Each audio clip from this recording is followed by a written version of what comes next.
Welcome to the Salt City Hoops live postcast and beer. As I immediately noticed that our scores are wrong on my graphic because it's the Jazz that win 126 to 103. They do not lose 126 to 103.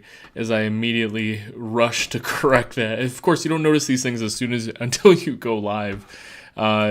And see the graphic, see any typos. It's just like when you send the email, you read it, you proofread it like 9 times, and then as soon as you hit send is when you notice the typo. So let's get that score changed on the graphic on the internet. And as I check this out, yes, we do have the correct score there. Jazz win 126 to 103. I try to keep my graphics updated too with correct stuff, and I didn't realize, like, as I was setting up this year's postcast, I kind of did a reverse a whiteout of some of the Jazz logo, and I didn't realize, like, I am technically using the old Jazz Note logo, right? Like, the new Jazz Note does not have that segment at the end. It's just a straight bar across the top. So I have to change my Jazz logo on my graphic. I feel like I've been incorrect this whole time.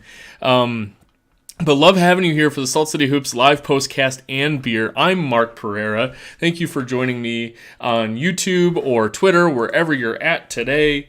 I got to open up my YouTube feed so I can check who's in there and who's giving us comments. Of course, if you're in the spaces, this is an open dialogue forum. We'll be running through the entire game, the trade deadline, your favorite Rudy Gay memories, all that good stuff. But if you do want to request to speak, this is open dialogue, man. We're going to have some fun with this one today.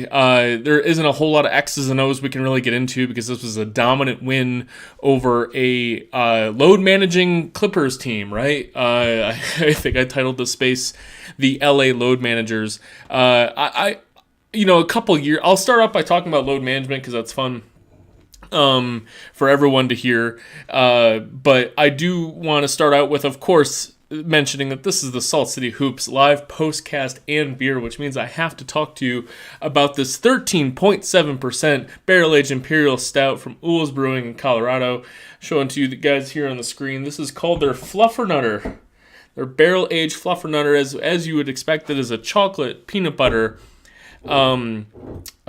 chocolate peanut butter and marshmallow Imperial Stout from Uhl's Brewing, 13.7%. It is delicious. You only need one of these to have a really good time. So I'm glad you're here with us today. I didn't share this one across the various Discords and things because I just want to kind of get live and talk about the beer and get going here. So love everyone who's coming in here from Twitter and YouTube. So load managing.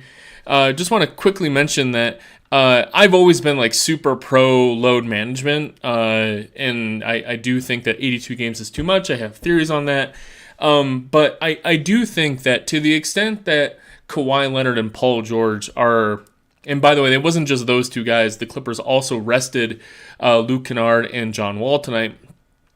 John Wall is probably in a similar boat to Kawhi Leonard in that he's just kind of like a broken, older, athletic player that you have to manage a little bit. But John Wall's the perfect kind of player who could have stolen a victory for the Clippers because John Wall really does get into the teeth of what Utah doesn't do well defensively as far as perimeter defense.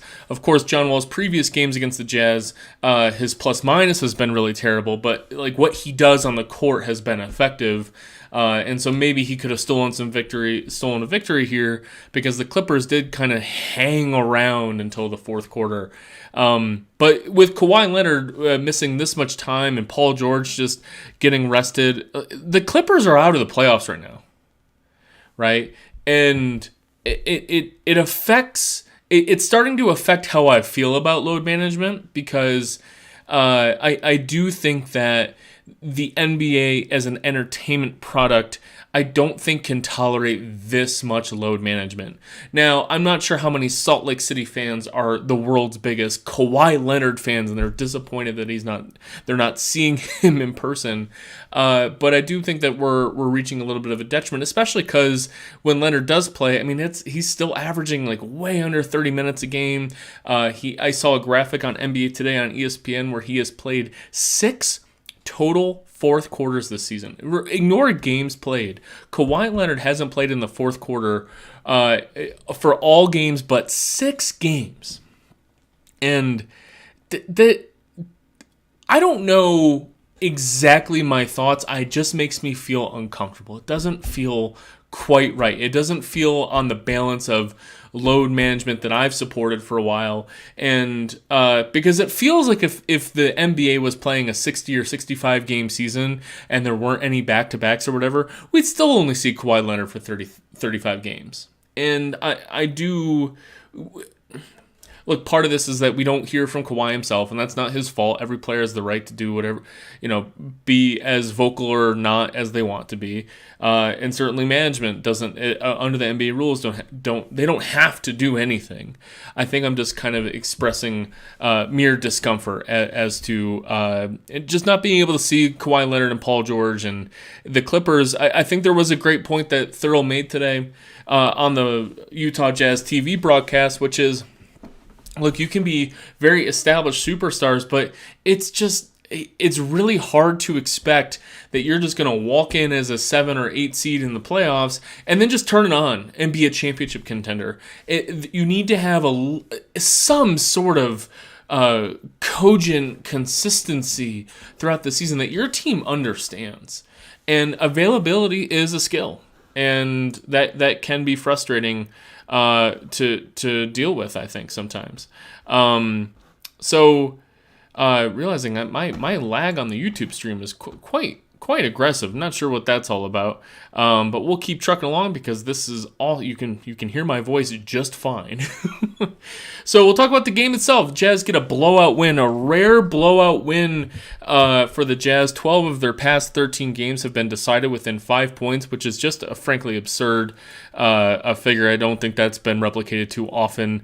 And the Jazz have lost a healthy amount of those games, but they get the win today against the depleted Clippers, who were without obvious candidates in Kawhi Leonard and Paul George, but also without Luke Kennard, who has been up and down throughout his Clippers career, but is a very solid contributor, starter, 6-man level of guy who's had atrocious games, but he has pretty good games for the Clippers as well. And they were also without Moses Brown, who he's a fringe NBA center, but on this depleted team, he was getting good backup center minutes. I've always really appreciated Moses Brown. I thought he was pretty solid in his Oklahoma City and Dallas stops. I really don't know why he doesn't get more minutes. Marcus Morris was doubtful going into today's game, but he did end up playing. And I am forgetting a fourth gentleman who is in the rotation that was John Wall. That's right. John Wall rested today. So we had 4 resting players for the Clippers. So they start a lineup of 2 typical starters in Zubats and Marcus Morris, but Terrence Mann has to start at the point guard. Norman Powell, typically a 6-man, has to start, and Nicholas Batum has to start. And then you get into the real dregs, where Reggie Jackson has been coming off the bench for the Clippers recently, so he's their primary bench guy. And then you're playing Brandon Boston, Amir Coffey, Diabate, who's the bench for Moussa Diabate. He's a rookie from Michigan, second round pick this year. He played backup center for the Clippers today. That's just not a useful lineup, right? And all of the starters for the Clippers were in single-digit plus-minus, except for Ivica Zubats, who was minus 11. And all of the bench guys were just huge minus double digits. And the Jazz starters, whenever Will Hardy tried to stretch his starters, I think, as much as possible against some of these undermanned units, and you end up with a Lowry Markkanen plus 26. You end up with a Walker Kessler plus 15, plus 13, Jordan Clarkson, etc., etc. Still no Kelly Olynyk today, but otherwise a full complement of Jazz players. And Lowry Markkanen missed the past 2 games with a severe hip bruise.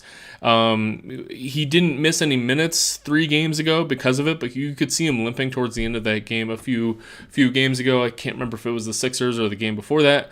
But he did not, he looked completely fine. 33 minutes for Markkanen. Could have played more, but the game was a blowout. 34 points, 12 rebounds, 1 assist, 1 steal, 2 big blocks, and 6 of 8 from 3, 6 of 6 from the free throw line.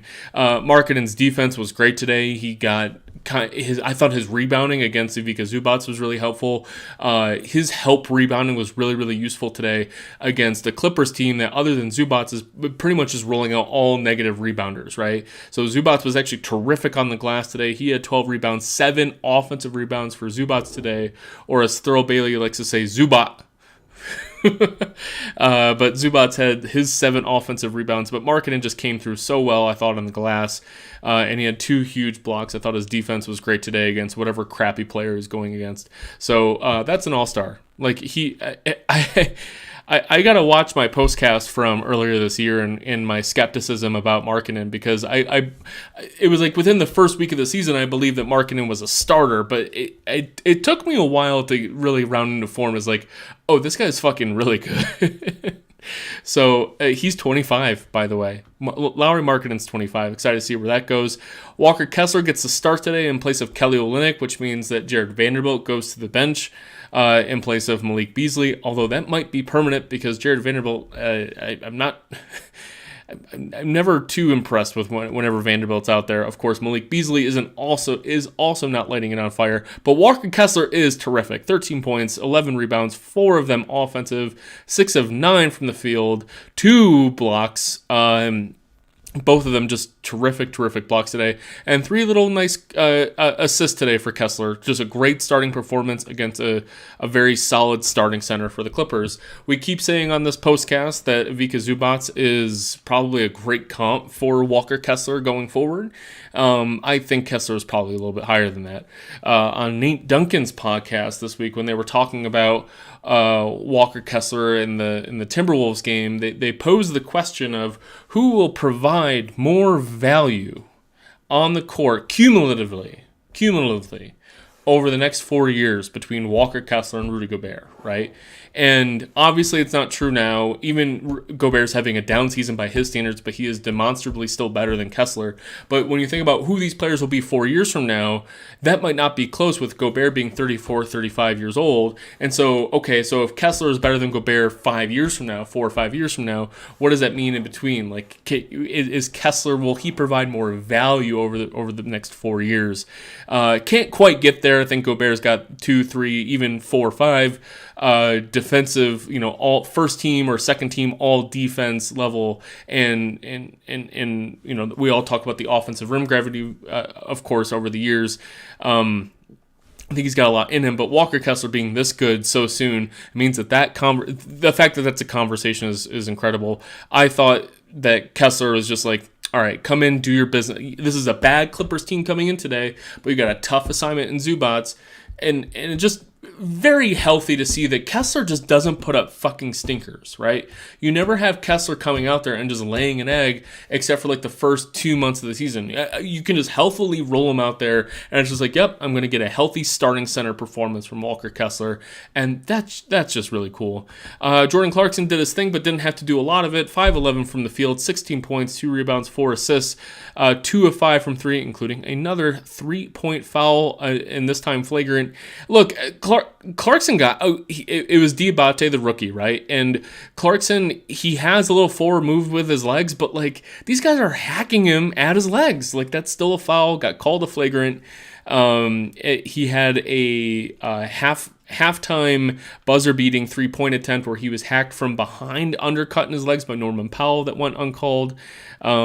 But whatever, he was fine. He didn't have to do too much. Instead, it was Mike Conley who played the role of maestro distributor today. He had 9 assists, 4 very good rebounds. I always like it when Mike Conley's getting a little bit more rebounds, taking the pressure off of the front court, because the other backcourt rebounders that the Jazz have, just they don't really have a knack for securing rebounds. And Conley, even though he's the smallest guy in the court, can have some pretty sneakily good rebounding games. I'm getting really deep cut talking about fucking Mike Conley rebounding.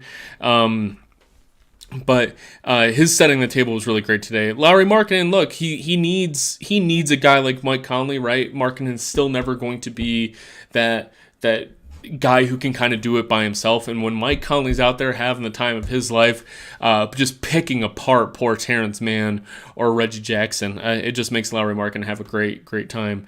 Holly Rose post-game interview with Lauri Markkanen, she's just like, so how are you so amazing today? And he's kind of dumbfounded because he's like, this game is pretty easy like when everything is working well, right? Like I can do what I'm supposed to do. I thought Mike Conley was a big part of that. 5 of 6 from 3 today. By the way, Jazz 19 of 32, 59.4% from 3 today. Obviously a great shooting performance, but when you blow the doors off a team by 23 points, you can't really call it shooting luck, especially because the Clippers also shot 44% from 3. Malik Beasley, like I said, got the start today. Finally got on the plus side of the effective field goal percentage ledger, 3 of 6 from 3. He's been shooting very poorly from 3 lately. I hope his confidence isn't lost because I just want him to keep gunning it. Colin Sexton, 22 minutes as he still works his way back from a hamstring injury. He had some weird defensive moments, weird defensive lapses. He does this aggressive bulldog defense at the top of the key, and then when it comes to closing out on three-point shooters, all of a sudden he decides he's the slowest person in the world. It can be quite frustrating to watch him defensively. 3 bad turnovers, 3 bad personal fouls, watching him in 22 minutes. And probably the last guy worth talking about in detail before we get into maybe some other plays or bring in some radio listeners and callers and commenters is Ochai Agbaji, who played 21 minutes. He has a nice sizable rotation role for the Jazz, and he was a hot mess defensively. He had one terrific fast break block today. Highlight reel level stuff. He had a couple great finishes. 2 of 2 from the field. No 3-point attempts, but he was getting closed out pretty hard by a pretty fast, if not good, Clippers defense. But he was losing Norman Powell all over the place. Norman Powell he shoots 7 of 9 from 3 today, but I don't know how many of those 9 attempts were even contested, and Agbaji was a big part of that, going under screens, and not just going under them and trying to get back to it. He would go under screens, and Zubac would just completely wipe him out of the play, and they were the most effective screens you could possibly have because Agbaji's just letting himself getting pushed by Zubac, and in those situations you're trying to go over, and finally he gets a coaching point go over, and then he goes over on a Terrence Mann screen, who, if you know, Terrence Mann cannot shoot the basketball, right? If we all harken back to our Terrence Mann Rudy Gobert debate of whether you let Terrence Mann shoot the basketball, he goes over on a Terrence Mann screen. Terrence Mann gets a wide open lane to the basket, and Zubac, it takes a fabulous defensive play by Walker Kessler to prevent a dunk. So Agbaji just did not. I really was frustrated with his defense today. 4 fouls in 21 minutes for Agbaji. Finishes a +8, but it was, unless you're Colin Sexton in 22 minutes, you finished in the positive today. All Jazz players got to play today, which is pretty fun. I'm seeing, except for Kelly Olynyk, obviously. So that's your quick rundown of the summary. But let's talk other shit. Let's have some fun. And for that, to start off the fun, I got some other talking points. But if we're gonna have some fun, let's bring in a friend of the program, Andrew Streeter, to come in. Been a while since we've had you, Andrew. I'm curious what you're thinking over the past couple weeks. The 5-game, the lots of losses we've had, and sitting at 500 now, 24-24, sitting at 6th in the West. A lot of commentary about trade deadline, all that stuff. What are your thoughts on the current state of the Jazz, what we've done over the past couple weeks, friend? You know what's funny, Mark, is that tonight, this just kind of illustrates how absolutely preposterous things sit in the West standings. Because tonight, if the Jazz would have lost, they would have dropped to 11th. But since they won, they're in 6th. That's a 5-slot variance, and it's preposterous, but that's kind of where we are. As far as the West goes right now. Okay. Does Lauri have bad games? Because I don't think he's had one. I don't think he's had one where he just doesn't have clunkers, man. There's nights where his shot's not going, he just gets to the line. I was at the San Antonio game right after Christmas where they laid an egg and then they ended up only losing by a couple points, which really is kind of indicative of a lot of games that they've had this year. But he quietly had like 30 points that night, and I was like, how? I don't know, like, what happened? But like, and this is how you become a 50, 40, 90 guy. You know, like, it's consistency. He's unbelievably consistent. And he had missed some time, and he came out tonight, and he looked like he'd missed any time. That sequence where he annihilated Zubac, and then on the next ensuing play comes down and nails a crazy three-pointer. I'm like, how many dudes in the league can do that sequence? How many can do it? I don't know how many can. So the free throw shooting is the great equalizer, right? It's gonna allow even a bad shooting night to be a successful night by just constant aggression.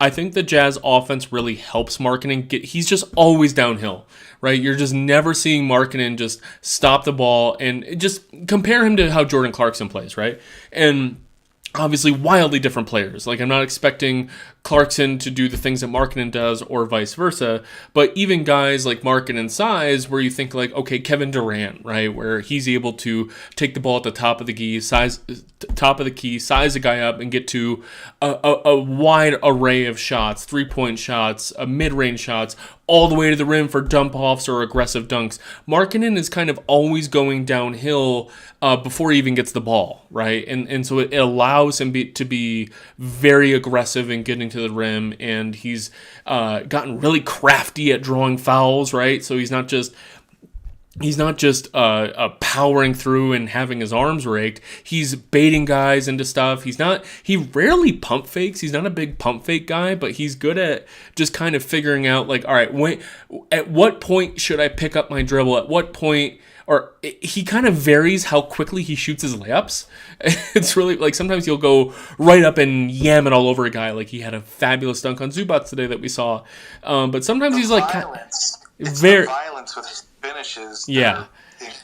So he'll alternate, though. He'll alternate violence with crafty little layups and draws fouls, right? We saw a couple today where he'll just get completely slammed because he's going in slow motion, and then because he's still in the air, because he's so tall and he's so long, he has this great finishing ability to just kind of like throw up a shot that still ends up in an and one. So Lauri Markkanen, since December 31st, which is 8 games for Lauri, he is averaging 12 free throws a game, free throw attempts per game, and at a 90% clip, that's absurd. So when you talk about bad games, he hasn't had a bad game, quote unquote bad game, since the last under 20-point game he had was against Milwaukee in a blowout loss in Milwaukee, where he actually shot very efficiently but only played 28 minutes.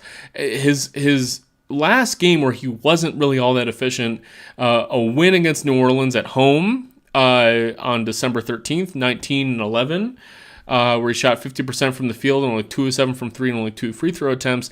And then you really have to go all the way back to at Phoenix in a 1-point loss, 36 minutes, 4 of 13 from the field, 2 of 8 from 3. And that was when he shot 5 of 7 from the free throw line, including a couple key bad misses late. So to your question, Andrew, does he have bad games?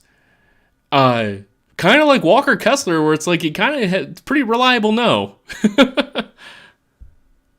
Man, and I remember early in the season coming on here and talking to you about being on the Kessler train early, man. I am so excited for that kid. Oh my gosh. The coast to coast, finish, there's always going to be a lot of comparisons because of how the trade went down with Gobert, between Kessler and Gobert, and a lot of it's not going to be fair. But Gobert can't do that. He can't. Any time I've seen Rudy try to go on like a coast, I've seen it like twice. I tried to think of it tonight. One time I saw him do it. He's just like a baby giraffe running up. It's so awkward watching him run in space. And then he like stopped in the paint and passed out of it. And another time he just badly missed a layup. I'm not here to dunk on Rudy. He's one of my favorite Jazz players ever. But there's so much like athletic fluidity to Kessler's game that is so, oh man, it's so exciting to watch. And Look, he has a lot of really nice, finishing packages at the rim as well. but he just he can block shots in so many different ways. He blocks with both of his hands. That's unusual. We have him so cheap for such a good while. We're gonna pay. It's so funny to me. He was an afterthought. They threw him in on that deal. Yeah, I think like if you first let me address your Gobert comment. Look, we are all Utah Jazz fans. I think most of us are. If you're not, you're a Utah Jazz enthusiast, or you're a Utah Jazz hater just waiting to call in and give me shit. But we're all familiar with Rudy Gobert, and we have this new thing in Walker Kessler. I don't want anyone to ever feel bad comparing Kessler to Gobert just because Gobert is what we're familiar with. It's our familiar kind of anchor point in how we can analyze Kessler, and it'll go in both directions, right? There are things like offensively. Like if this year, if you've watched, I think I've seen 20 to 25 Timberwolves games because I watch way too much NBA. The Wolves are playing the Nuggets right now on ESPN. If you want to check what's happening, but Gobert's obviously going to be out for a couple weeks.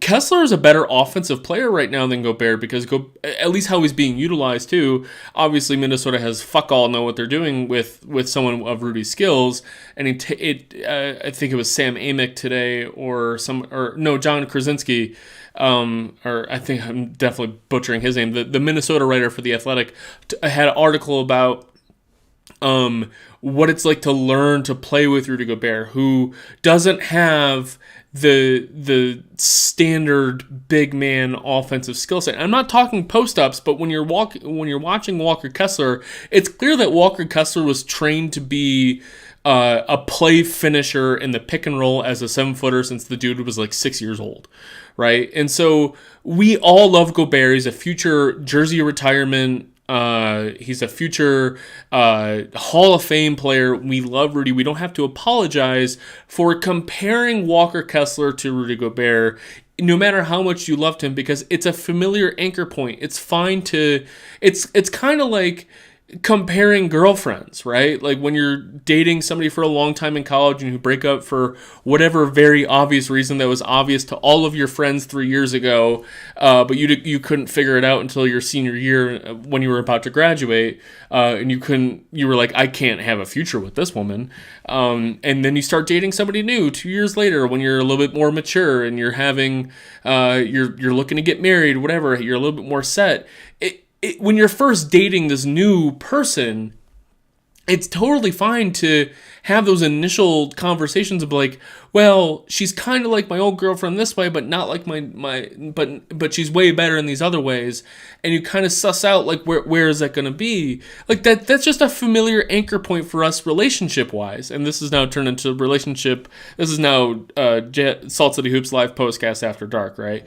But I don't want any Jazz fan to apologize for feeling like they're negging Rudy Gobert because they're looking at Walker Kessler and being like, this guy does cool different shit than Rudy ever did. You know what part of it is though, Mark? I feel like he's, it sucks because Rudy's getting enough garbage. He's getting enough hate and crap as it is from Minnesota fans already. As if he's their GM who pulled the trigger on that horrible trade. They don't know how to use him. He's not the right player for their system, for whatever you'd call their offensive system. And well, he's barely played with Towns. He's the iron, so that's part of me not wanting to add to that at all. But and they're seeing how well Kessler's doing, and they're like, "Oh my gosh, what have we done?" Yeah, and that's fun. I'm sorry, that's fun for me. But it also feels bad because he's, our guy Rudy, who we all love, is I'm sure he'll be fine. No, I think I reached my breaking point with Gobert when Zach Lowe started to just reach a point of exasperation in his podcast when talking about Rudy, where Rudy Gobert became a player where Lowe would frequently and we all kind of agree with this. I need you to be able to literally do one thing with the basketball if the next action in the play is not designed.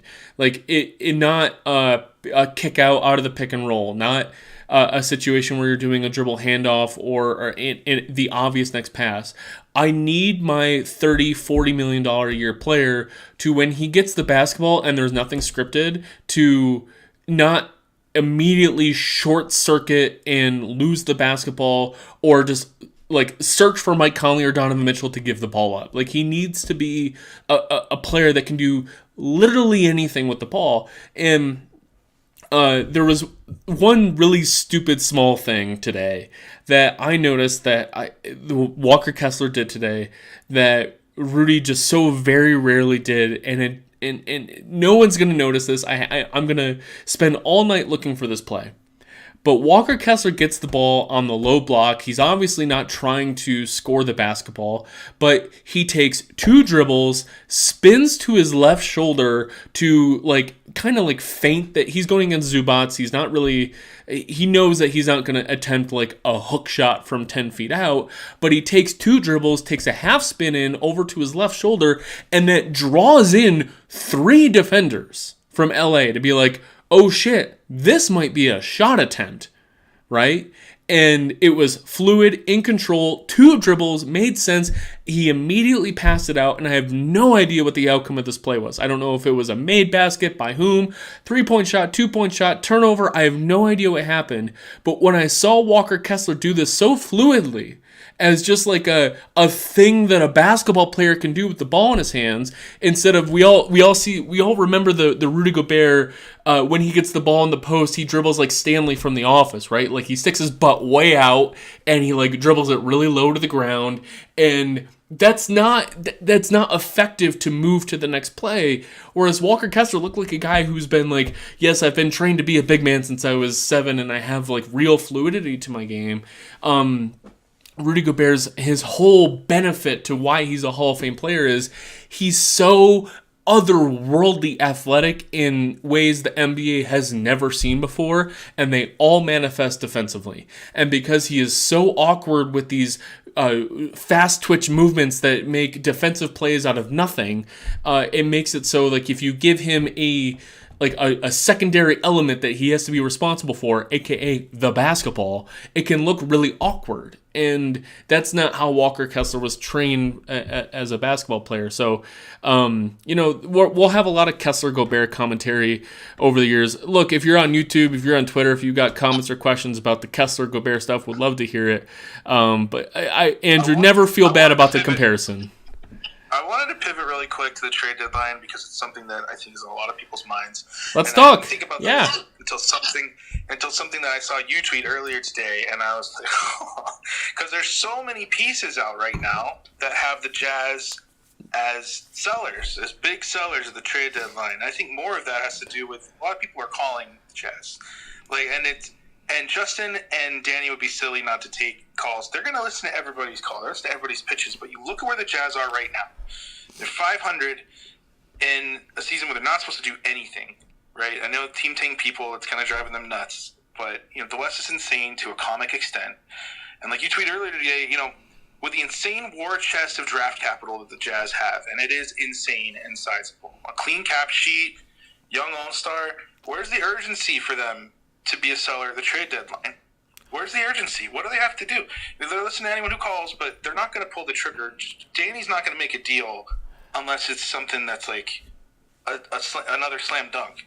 More first rounders. He's there's not. We don't have to sell. We don't have to accept pennies on the dollar for guys right now because there's no where is the onus for the Jazz to trade anybody away right now? They're sitting pretty. There's no reason for them to give anybody up for nothing. So I'm 3/4 away through this 14% beer, so I'll try to be eloquent with this. It's less about this team is a quality team and we should see where they go from here. It's more about that what will the players on the team that are tradable, right? Beasley, Vanderbilt, Olynyk, etc.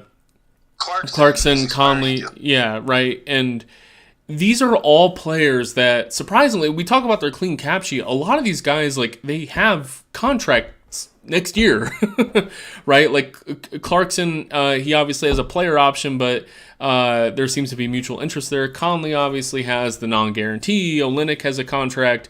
Malik Beasley has a team option. Vanderbilt's under contract. All these guys that are like kind of tradable assets, they're on the team next year.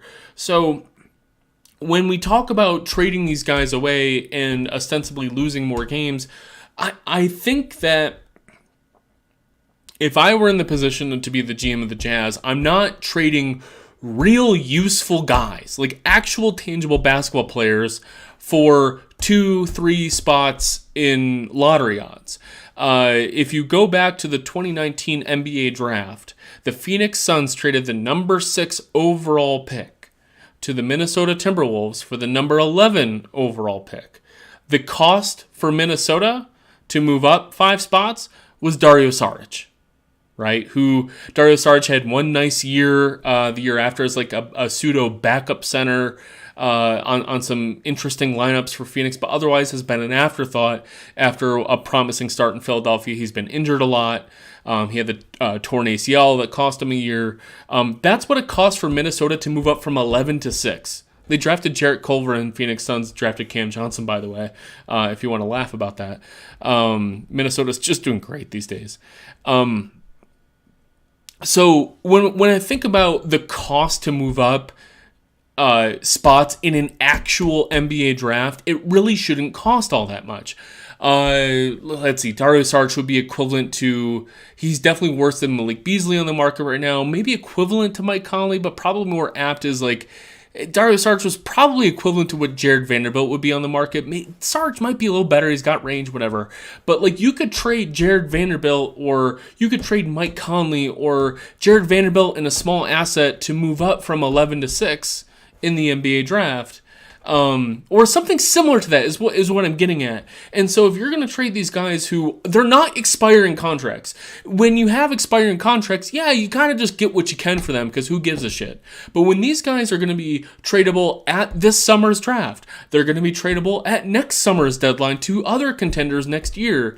There's no urgency to trade them right now because you can trade them later, or they can be useful for the next playoff contending Jazz team. And I'm not just talking this year. So if you're just trying to get additional percentages in lottery balls, I just don't see, unless you're getting actual assets in return, more first round picks, more young players, John Collins. That's what I'm saying. Like, honestly, like, as nice as, so I see, stuff about, the Clippers, for example, they could really use Conley. I don't know how they're out of the playoffs right now, as it is. I don't think load management's working for them. But they could really use Mike Conley, and it could be nice to get off of his whatever. What is he making next year? Like 28? I don't remember what he's making. He's making a lot. Who, Mike Conley? Last year, yeah. I'll look it up real quick while you talk. But it could be nice to move off of his contract and get a first back from the Clippers. That's what I'm saying. Is like these are the kind of things where, like, I don't want any of these weird conditional picks that aren't going to convey, like, and I don't think Danny Ainge is going to go for that either. That guy's a killer. He's going to get back what he wants to get back for his people. And listen, like, these guys that we're talking about have played really well this year and have played well enough to garner this kind of interest, right? And so that's like the best case scenario for the Jazz, because then we can like milk them for what. If we could get a first for Olynyk, or then that's cool, or if we can get like you said, I want more assets, more war chest, Mark. Like, otherwise, what's the point? Like, I don't understand just trying to get worse for anyway. So yeah, and just for posterity, Mike Conley makes $24 million next year. $14 million of that is guaranteed, which is just a really funny non-guarantee amount, because like, what team is going to trade for Mike Conley's $24 million and cut him to save $10 million? Like, you're already going to pay him $14 million. Might as well keep him around. So it's a funny little non-guarantee that I guess could matter if like he really, really totally fell off. He is 35 years old. He'll be 36 during that season. But because of these players' contracts, to your point, there's no real reason to trade these guys for even dollar to dollar, right? Because these guys aren't expiring contracts, you could look at Jared Vanderbilt and you could say, look, man, the price for Jared Vanderbilt's an okay first round pick. And if nobody meets that this year, you say, all right, Jared Vanderbilt, he's our backup center next year to Walker Kessler. And we're going to go in next year, and Vanderbilt's going to be a good player on a cheap contract. He'll have an entire summer in our offseason program. We believe in him. We traded for him for a reason. We couldn't get Jaden McDaniels from Minnesota, so we took Jared Vanderbilt, Walker Kessler instead, right? And you can still believe in these young-ish players. Like Vanderbilt's a pretty young guy, despite my own personal thoughts about Vanderbilt. There's a value that you now have to have Vanderbilt in your building next year, and you could trade him in the summer. You can trade him next year, and maybe the price next year at the trade deadline is not quite a first-round pick. Right, so next year you're asking price because he's I'm not even sure if Vanderbilt's an expiring contract, but I'm just using him as a proxy here. The price goes down when they become expiring contracts, but if nobody's willing to give you that decent first round pick now, it's worth having him in the building and try to build something with the current team. It's not the same thing as like letting Al Jefferson walk, right? Like when we let Paul Millsap and Al Jefferson walk, all right, we're getting real deep cuts here, right? We saw Paul Millsap's name on the screen today as the rookie. He was third in most rebounds by a rookie with 17.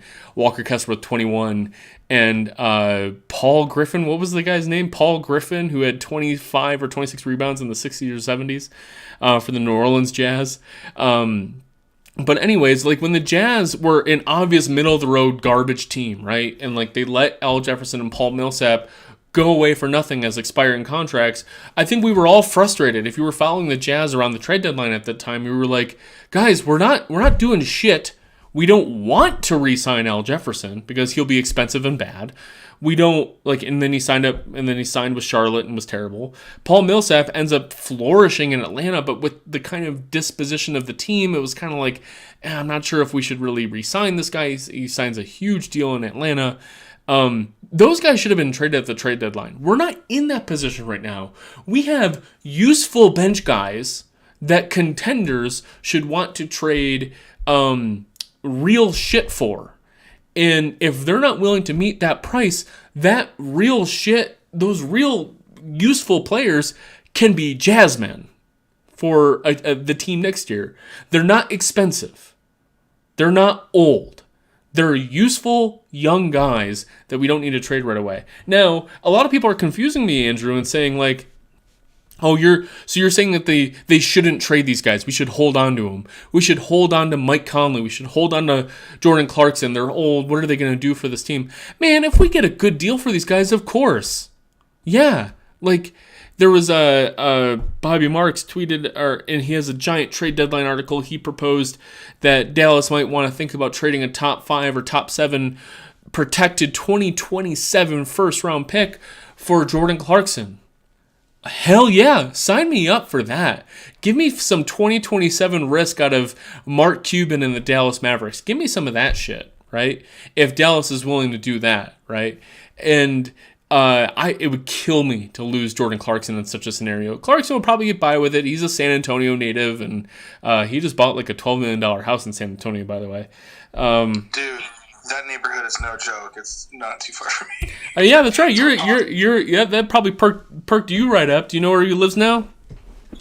Yeah, he lives in the Dominion, which is where a lot of Spurs players, like classic Spurs players, had homes, and Pop just recently sold his home there. And he downsized since his wife had passed away and stuff. But dude, he bought this. The place he bought was from like this dude who's like a legendary accident lawyer who got crazy rich here. Anyway, it's a cool place. It's a different story for a different time. But yeah, San Antonio's own son, Jordan Clarkson. Yeah, dude. I do not see our front office like just not making good returns on these players, especially since they're these guys are having a good season, especially compared to what anybody else thought that the team would or should have been doing. That's still true even now as they sit 500. The hardest guy for me that I go back and forth on is Mike Conley. So Vanderbilt, young guy, useful guy. I understand the asking price. Malik Beasley, young guy, developing guy with he has an A-level, playoff-level skill set of three-point shooting that every contender could spend 20 minutes on. Like, absolutely bring him on. Would love to have him. With Conley, that's why it makes sense to exploit the desperation of a win-now team. And let me finish with the other guys, right? So Kelly Olynyk is a little bit more similar, but I understand Kelly Olynyk's value, right? You have to be kind of team specific who could use a guy like Kelly Olynyk to play 20 minutes off the bench. And Jordan Clarkson, 6-man gunner type, but who also wants to be in Utah and can fill that 6-man gunner role forever and not be a burden. Whereas Mike Conley, right, we got one more year of him, and his sole value to the Jazz is making Markkanen good, tutoring Colin Sexton, and kind of keeping the team afloat. We're not trying to give him another contract. So, like, how low do you go for Mike Conley, right? So you were about to say, like, hey, let's think about fleecing a contender and try to get them to pay real shit for Mike Conley. I wrote just last week that Mike Conley is unequivocally not worth a first-round pick. And for a variety of reasons that we can talk about. But I'm curious about what Danny Ainge and Justin Zanuck's thoughts are on, like, all right, what's our trade Conley bar at, and where would yours be? Oh, you trade him for a first rounder. You don't trade any of these guys without at least a first rounder, coming back to you. I don't know who for the Clippers, for example. Can I ask it to you a different way then? Do you think he is more or less valuable than Bojan Bogdanovic before the season? Oh no, he's not more like before this season. Like before the I don't think it mattered before or after this season. I think Bogey is more valuable. So we all saw what Bogdanovic got us.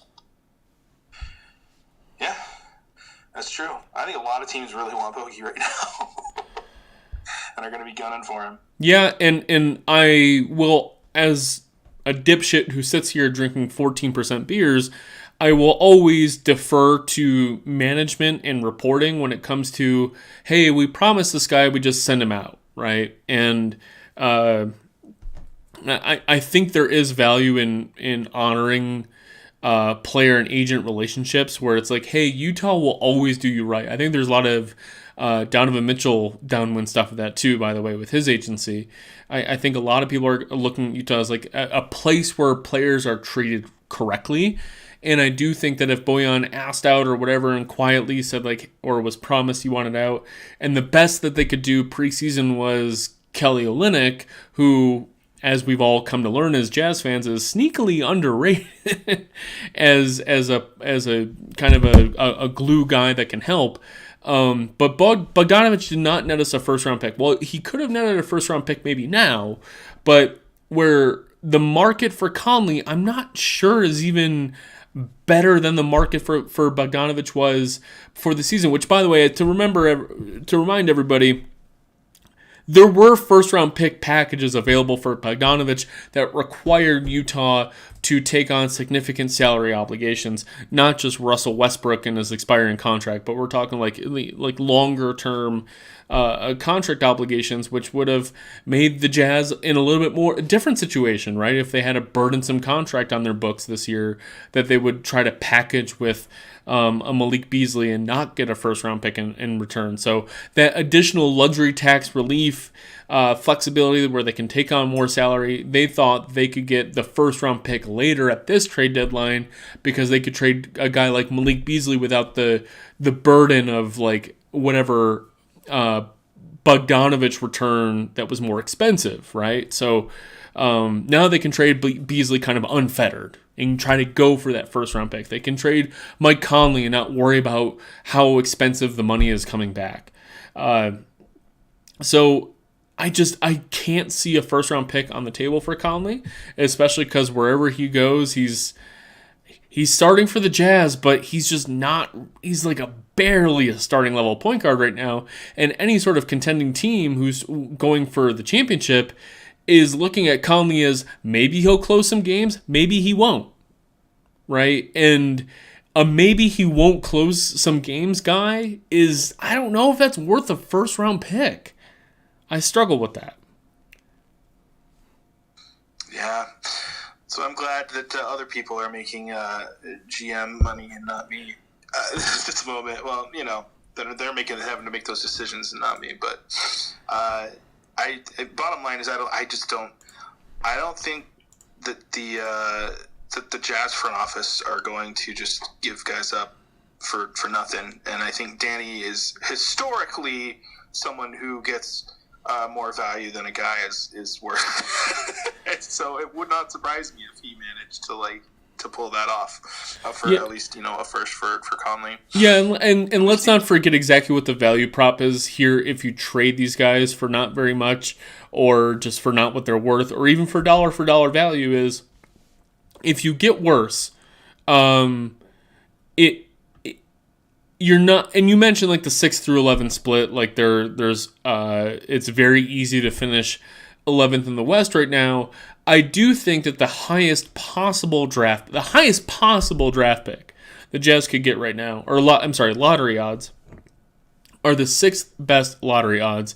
And I think with the quality of other dudes on the team, you'd have to trade everybody on the team and rest Markkanen half the time, which I'll get to that in a moment, but I think it's very unlikely that this team could lose 70-80% of its games to really crash down to 6th. Like, we're looking at like an 8th or the 8th or 9th pick or best lottery odds versus the 13th or 14th. And guys, the few percentage points you could get moving from the 13th best lottery odds to the 8th best lottery odds, it's not worth not getting real assets otherwise. A 2026 first round pick or something. If you look beyond this year, because everybody is obviously very focused on Wembanyama, and I get it, and on those sweepstakes, I think the Jazz are better served, playing hard and trying to win. It's better for your young coach to get that experience. You look before tonight's blowout, 12 of the last 13 Jazz games came down to clutch time.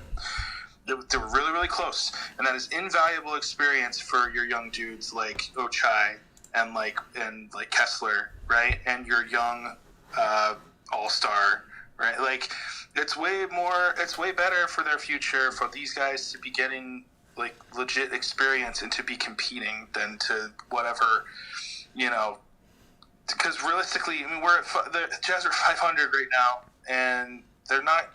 I don't think you can meaningfully tank your way into like decent enough draft, the lottery position to realistically hope that you're going to get Scoot or Wemby. Yeah,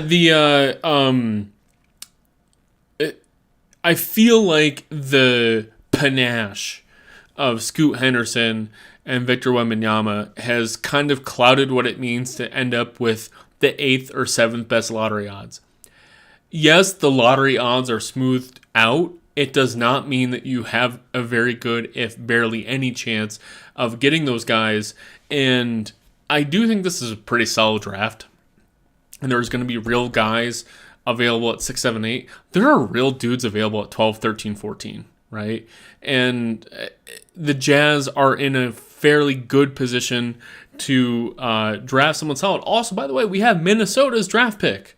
We have Brooklyn or Philly's draft pick, depending on that. So we have 3 first-round draft picks that are coming into the Jazz next year, right? Or could be traded for something else. We'll see. So this has nothing to do with like, the value of these guys and they're just going to hold steady. It's just more like, all right, if we trade these guys for not very good value, what is that really getting us, right?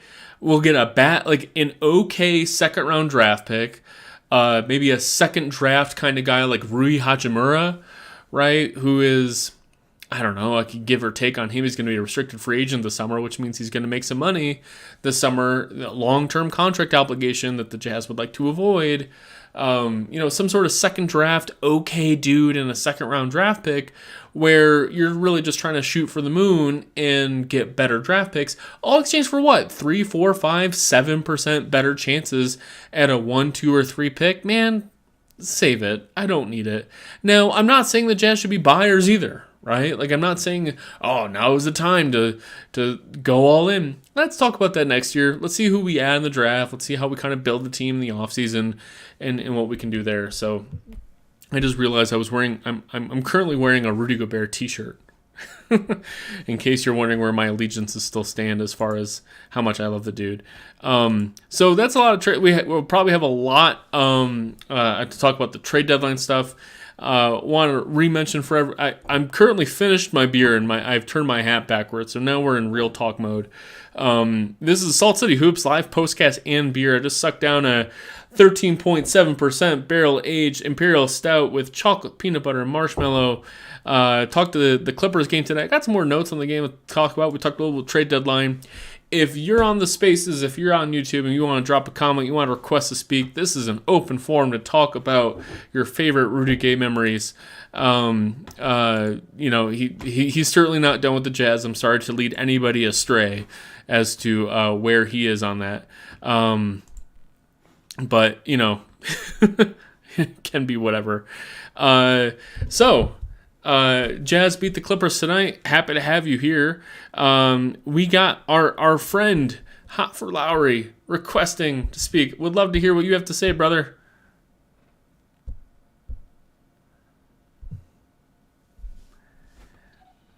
You're on the air. What's up, man? Can you hear me? I can. So I just had 3 quick things.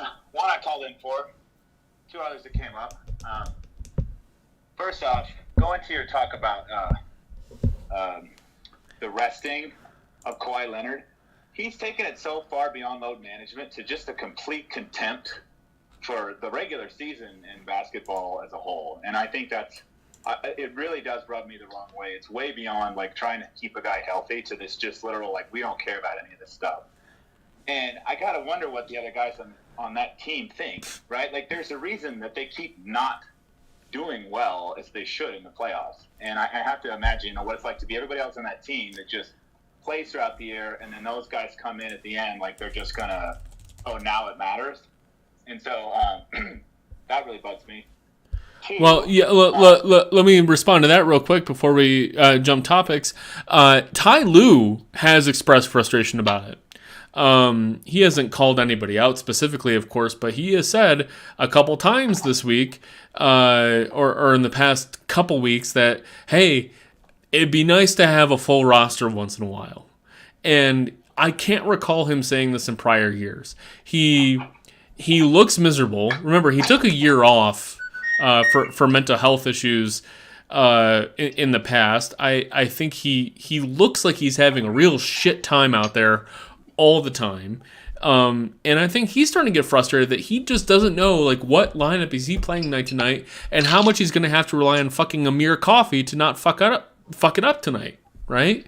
So while I don't know how it's affecting the other players, I think it's an obvious hierarchy with 2 players of that caliber, but I do think it's making it doesn't bode well for the case that you can just walk into the playoffs, play them both in every 7-game series, and expect it all to just go fucking fine. I think that Ty Lue's frustration is a premonition for the fact that this isn't going to go well when they get to the playoffs, and those guys are still in this sort of load management space. So you can respond to that, or give me your point number 2, brother.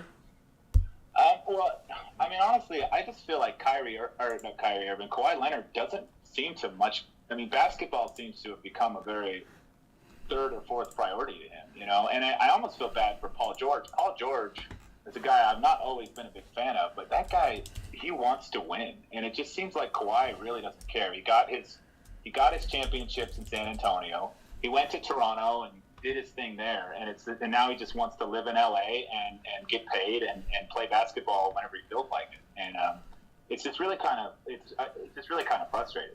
As not a Clippers fan, I don't really care or want to see them do well, but just as a fan of basketball, I find it to be a little nauseating, honestly. I'm with you. Second point, Walker Kessler's offensive rebounding is just amazing to me. Like, I was watching him, especially in the first quarter, when somebody else was shooting the ball. Rather than watching them, I was watching him. And the way he, strategically goes in to position himself to get that board, even surrounded by other dudes, and then jumps up and rips out of the air with, the perfect timing. I don't know what that guy's going to develop into, but, his ability to pull down offensive boards like that, I think it's going to keep him in the NBA for a long time. And I think he's got a higher potential than that, but it's just amazing to watch his basketball intelligence on that end. So I think that skill is more prominent. You see on the defensive end too, his ability to high point rebounds and keep a death grip on the ball while keeping it high and knowing when to bring it low instead. I think is quite useful. There was one time today where he got caught out of position for a rebound. There was an offensive rebound by Zubac who got an easy layup off of it. You could hear very clearly on the broadcast, immediately Kessler goes, "Fuck me," as he went to retrieve the ball to give the inbounds pass, because he got caught out of position for the defensive rebound, allowed Zubac to get the ball and get an easy offensive putback. And Kessler knows, like I mentioned it earlier at the top of the broadcast, he's a guy who just feels like he was just trained to do one thing since he was 6 years old, and that was to play center in the NBA. So I thought that was funny. I do like his rebounding skill. I think he's a natural rebounder. Plus, he's a huge rebounder. So I think that's great to see. You got a third point for us. I do. We've all been talking about team tank or team not to tank all year. But one thing I was thinking about tonight is we've got Lauri Markkanen, who is, I think in good contention, right, for the most improved. And we got Walker Kessler and even Agbaji. I know you're frustrated with him on the defensive end. We've learned all these things about these guys that we don't learn if we're not really trying to win. If they didn't set out to win this year and play their ass off and play to win, I don't think we discover those two talents, which are now we're all sitting around looking at as the two pieces for sure that we want to build more around. And I just think, I wonder how much in that tank or not to tank debate and talking about culture, how many people with real talent, teams just miss out on, because you don't discover really what players can be on a team that isn't trying to win. It's a great point, and part of the I can express my frustration greater when it talks about guys like Nickeil Alexander-Walker, Talen Horton-Tucker. So Alexander Walker was on bad New Orleans teams where he was expected to be the lead point guard when his entire college career and who he was as a player profile says, not a point guard. He's a slasher. He's a guy who's a second action type of dude. Profiles as a pretty solid defender. He was a fabulous defender in college. And he played very, very shitty for bad New Orleans teams. He had some great moments. He largely was bad. He couldn't shoot the ball after shooting pretty decently for New Orleans. So I've been intrigued watching him this year play on teams that are ostensibly pretty okay, with big men who can finish baskets. He's playing alongside bench units that include Walker Kessler and Kelly Olynyk and Lauri Markkanen, and he's able to do that kind of thing. And he hasn't succeeded, right? Talen Horton-Tucker, when he was playing on a post-finals win, post-championship Lakers squad who had their issues, but they had some great players on that team still. And Horton-Tucker kind of showed his abilities, his skills, his defense, his rebounding, his playmaking ability alongside other very, very good players. It's like, okay, this is a young guy who might have some panache, some verve to him, and now we're putting those guys in, again, another similar winning environment. Yeah, we're not championship contenders, but very rarely does Alexander Walker or Horton Tucker share the floor with bad players, right? Yeah, they share the floor a lot with Rudy Gay, who is Rudy Gay, but this is a team trying to win, and so seeing them struggle with the lineups they play with and not improve tells me that they're actually just bad players. And I have no real hope for them. Whereas if you continue to put those types of players in bad environments, you still end up with like all this like random hope, right? And I think you raise a great point. Like, what is Ochai Agbaji on the Wizards, right? Like, just a guy, right? And so like I have like this weird hope like Denny Avdia is kind of like a sneaky good guy to like kind of do a second draft on, because it's clear that the Wizards kind of have like think of him like they do with Rui Hachimura. There's a lot of guys like that in the league that like if you put them on real functional offenses and defenses, they might actually show something. There's part of it where sometimes bad players are just bad, and I do think the star level players, I think Walker Kessler is the type of guy who could succeed pretty much everywhere, defensively with just adequate coaching. But it's an interesting case where you can see if players are worth keeping around or developing the way they play with guys like Lauri Markkanen and Mike Conley. If you can play well with those kind of guys, then there might be a future for you. If you can't play well with those kind of guys, there might not be a future for you. Yeah, I mean, good or bad, I just think we have a lot of information. You know, Danny has a lot of information about who he wants to keep and who he doesn't. That I think it's more valuable in the end than the lottery balls that we gave up by not tanking. Yeah, I'm with you there. I think it can be sort of it can be problematic for a basketball team to put young learning basketball players in atrocious environments, and you could ruin their entire careers that way. But I think there is definitely something to having like a competent lineup and putting these young guys in good lineups. And I think there's also something to having guys like Agbaji not starting from day one, right? And saying like, look, there's a lot of shit you fuck up on the practice court, and I'm not going to have you just like get better by playing in an NBA game, right? There's a reason he wasn't playing early. There's a reason he's playing now. And it's not just because Rudy Gay has suddenly played worse. Like, he's been bad the entire season, right?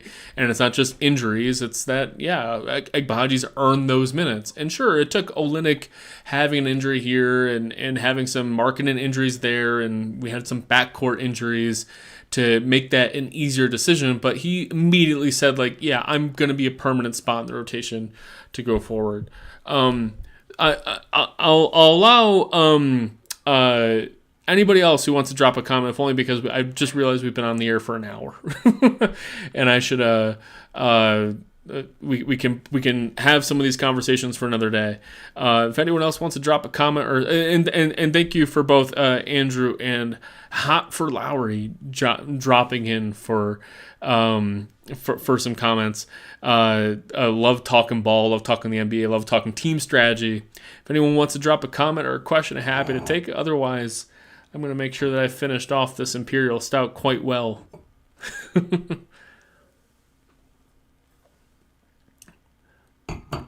Well, nobody else has a comment. This has been the Salt City Hoops live postcast and beer. Love having you here. Jazz get the win by 23 points. Big blowout over the depleted Clippers today. Markkanen did come back after a 2-game absence and drops 34 points and a nasty hammer over Ivica Zubac. Kessler gets a start. Another great defensive performance from him today. 13 points, 11 rebounds, 3 assists, 2 blocks. Conley was a great table setter today with 9 assists and just took care of business against a bad Clippers team. Got the Nets in town on Friday. This is Royce O'Neal's return, guys. I think it was a little bit an underrated return player for the Jazz. Royce O'Neal, we got frustrated with him at times, but he is He's a classic Jazz legend. He's going to be up there with like the likes of Wesley Matthews. I think of like, hey, remember like the good shit of Royce O'Neal? Let's all celebrate him on Friday. No Kevin Durant, so but we should have Kyrie Irving. So it'll be a tough game, but it'll be a home game, and we'll keep the Jazz winning going. My name is Mark. Glad to have you here for Salt City Hoops. Catch you on Friday night. Good night.